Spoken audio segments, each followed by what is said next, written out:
Hello and welcome back to Fear the Waves Inside the Wave Show. I'm here with a special guest today. I've been looking forward to having him on, Sam Howard. Sam, how you doing? I'm great. How are you, man?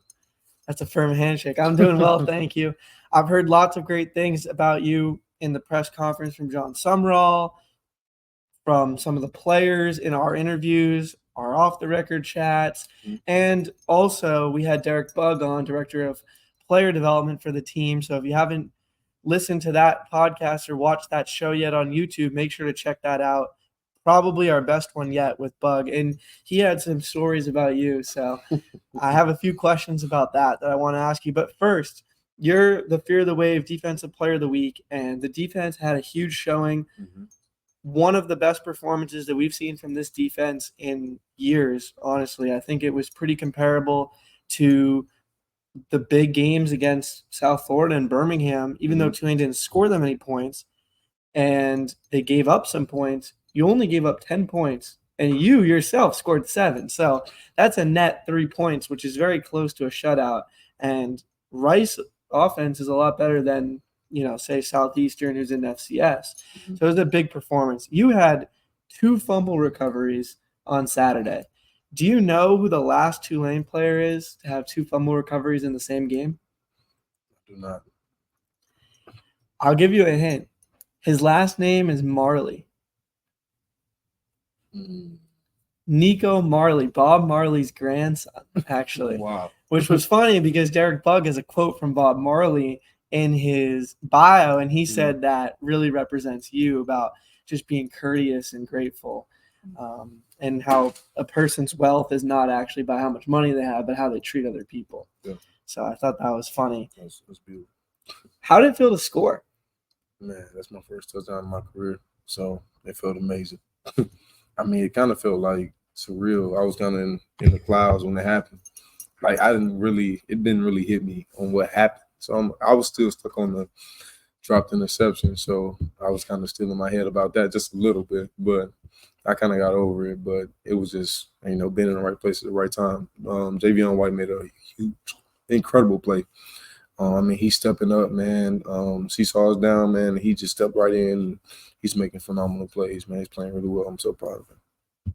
Definitely agree. And John Sumrall said the same thing, that Javion White, the true freshman, played admirably, stepping in for Caleb Ransall, who was out. Ransall will be back this week, but Javion White, and then his backup, another true freshman, and Jaden Lewis, has played really well too. Was that a huge sigh of relief after you dropped the interception to then go and make up for it? Yeah, it was, but I put my faith in God. So, after I dropped the interception, I kind of was put in the same scenario I was in last year. I actually dropped the interception in a big game last year too.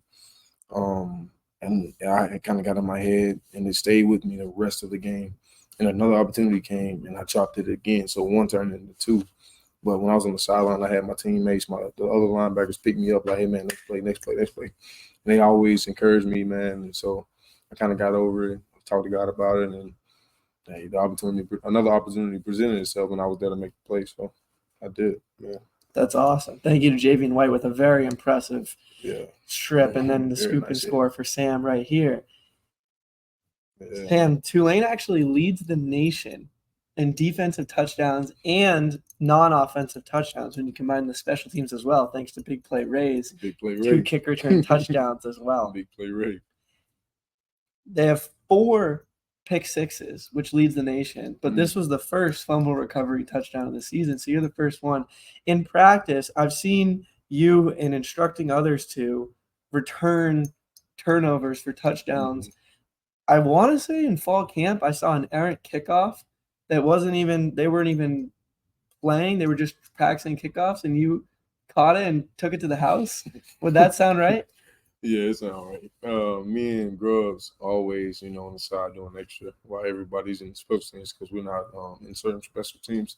So I seen Grubbs catching kicks. I'm like, I want to try to catch a kick too. So, because he dropped it. So I was next. I'm like, I got to catch it. And he kicked it perfectly, like directly to me, and I caught it, just took off running. Yeah, you didn't even have to move on that one. Yeah. I'm not sure it was where it was supposed to go because it was in play, whereas Ethan Head's been kicking almost every kickoff into the end zone or out of the end zone. Yeah. But I saw you return that, so it was great to see you actually score for real this time. In the post-game press conference, not only did you have your pads in, but you still had your gloves on. Then, I didn't even realize that. an hour after the game, I saw you chatting with maybe family, friends, fans. That was family over there.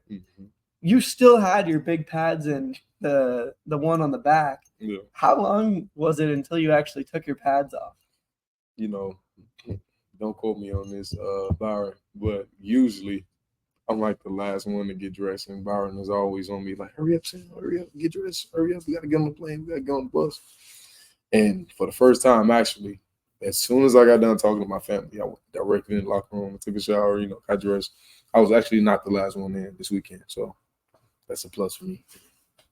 Couldn't even take out some of the pads and then get changed later? No, I just like to keep my stuff on, being around my family, so. That's awesome. And why the gloves for the press conference? Just too busy congratulating all your teammates on the win? Yeah, kind of just, kind of socialize a little bit and just forget about everything. Like I said, I was in the clouds, man. It was a great win, gritty win, and we just enjoying it. So that's what we like to hear. Congratulations on the win and the touchdown. Thank you, man. Quick story that Bug shared with us is that you don't let the bus drivers clean up the trash. You like to go and make sure you pick up all the trash on the bus. Is that true? It's true, but I don't like to talk about it. But my thing is this: my former head coach, he was big on leaving things better than you found it. Whether I'm coming to this team and leaving it better than I found it before I came, or we go on the road to a different locker room and we have to leave it better than we found it, leave it clean. That's how. So I take pride in that. So I just always just like to just go check, make sure that it's clean, because the least we could do is make sure it's clean. Those people are taking their time to drive us around, and they could be doing a lot of other things. So why not make their job easier, That's awesome. A true representative of what Tulane's values are. The motto is not for oneself, but for one's own. Sam, how did we get so lucky? You played at Austin P. I believe you graduated. Is that correct? You graduated Austin P and then hit the portal. You could have gone home to Birmingham or anywhere else. Why Tulane? Coach Taylor Polk. I'm gonna say it over and over again. Coach Taylor Polk is a different guy, a different coach. He recruited me hard, man, and I just could feel the family oriented vibe from him, and it was real. What recruiting can be, like a just a show, just put on the show, and then you get there, it's not the same. Everything he told me, he's a man of his word, a man of integrity. So I trusted him, man, and I love Coach Summerall's the attitude, toughness, discipline, love, and I just bought in, man. Shout out to my man Sauce. He also played at Austin P, and he's a GA for the linebacker series. So he was a huge part of me coming here too. So I also talked to Tyler Grubbs prior to my recruitment. So it was a no-brainer for me, man. That's awesome. A lot of players have been saying it's a no-brainer to the point that I actually ask them now, usually if it was a no-brainer, especially if they were over at Troy or we're here and then are staying here. Taylor Polk has been another star of the press conferences. Tyler Grubbs has repeatedly praised him as well, and John Summerall has as well. Yeah. Let's talk about Birmingham. Okay. You're from Birmingham. Absolutely. 2 games ago, the game before Rice. It feels like forever ago now with the bye week and Rice game, now that you played at home again. But that was only 2 games ago. You said you had so many people at the game for you that there were actually too many to count? Yeah, it was. Way too many to count. And in fact, it was still a lot of people there after the game, but a lot of people had left like before the game. It was like extremely hot, and we were up by a large margin. So people kind of had to get out of there, but I knew they were there. So it was amazing to see them. That's awesome. You popped the ball out for Elijah Champagne's interception. That was an important interception. Not only that, but you had half a TFL and you had the highest PFF on the defense, actually, PFF grade. The last Tulane defensive tackle or defensive end to have an interception before the Champagne interception was Quinlan Carroll back in 2016. And then you helped Elijah Champagne to get one 2 games ago. And then at Rice, Big Don had his first interception since sophomore year of high school. Groves up that one. Yeah. Yeah, so big man interception. How did it feel to be able to have a partner to take away and just play such a good overall game in Birmingham? It felt good, man. Just taking it all in, going back home, man. Because that's my first time playing a college football game in Birmingham, not just Alabama, but Birmingham. Right. My house is like 15 minutes from there. So it was just amazing to put on a show for my family, you know, and put a great product out there for my teammates. And we ended up playing a great game. Wish we could have got a shutout, but hey, you know, that's what we got to get better every week. So just keep working on that, building on that. So awesome. I'd say 71 points from the offense was pretty good, but that's obviously Tulane had to let up a couple points if they were going to score 71 on Birmingham. This week, tomorrow, you're about to leave for North Texas. Mm-hmm. Big game. They're a high-scoring offense. How do you stop them? I would say you have to get them off schedule. You have to coming from Austin Peay. That's what our offense was based off of. Explosive plays. If we limit explosive plays, man, slow them down and get them off schedule and get in the backfield. We have to get in the backfield with a lot of TFLs, a lot of sacks, and get this quarterback out the spot because he can hurt us in that pocket. So he also can hurt us with his feet as well. We just keep him caged, you know, and get TFLs. I think it should be a great game for us. Last week was interesting. Statistically speaking, we only had 1 sack and a good amount of TFLs, but not a crazy amount. But the pressure was relentless. The Rice quarterback just did not want to take a sack, and so that still was a very effective pass rush. And I would say now 3 consecutive weeks with elite defense, pass rush defense. So hopefully that continues this week. And as you said, North Texas, one of the top schools in the country right now in explosive plays. So that's definitely a key for me as well. Sam, I believe you wanted to shout out an agency? Yeah. Shout out to Dreammakers Agency, man. My man Joseph Tapano and also John Salter, man. Hey, you guys want to, you know, get your brand out there, man. It's a great agency. Dreammakers, man.